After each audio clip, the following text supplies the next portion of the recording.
పల్నాడు జిల్లా వెల్దుర్తి మండలం గుండ్లపాడులో పోలీసులు కార్డన్ సెర్చ్ నిర్వహించారు. మాచర్ల రూరల్ సీఐ షేక్ నఫీస్ పాషా ఆధ్వర్యంలో ఈ తనిఖీలు చేపట్టారు. సరైన పత్రాలు లేని 40 బైకులు, ఒక ఆటో, గొడ్డలను పోలీసులు స్వాధీనం చేసుకున్నట్లు సీఐ తెలిపారు. గ్రామాల్లో అవాంఛనీయ ఘటనలు జరగకుండా ఈ కార్యక్రమం నిర్వహిస్తున్నామని సీఐ వెల్లడించారు. యువకుల పట్ల తల్లిదండ్రులు అప్రమత్తంగా ఉండాలన్నారు. వారు చెడు అలవాట్లకు బానిసలు కాకుండా తల్లిదండ్రులు జాగ్రత్తగా వహించాలని ఆయన సూచించారు. గుండ్లపాడు గ్రామంలో కార్డినెన్స్ సెర్చ్ ఆపరేషన్ జరిగింది.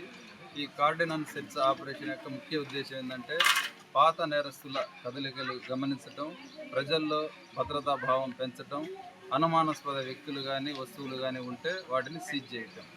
ఈ కార్డినెన్స్ సెర్చ్ కార్యక్రమంలో అధికారులు కానీ మొత్తం సిబ్బంది కానీ ఒక 40 మంది పాల్గొన్నాము. అధికారులు ఒక 8 మంది, సిబ్బంది ఒక 32 మంది దాకా పాల్గొనడం జరిగింది.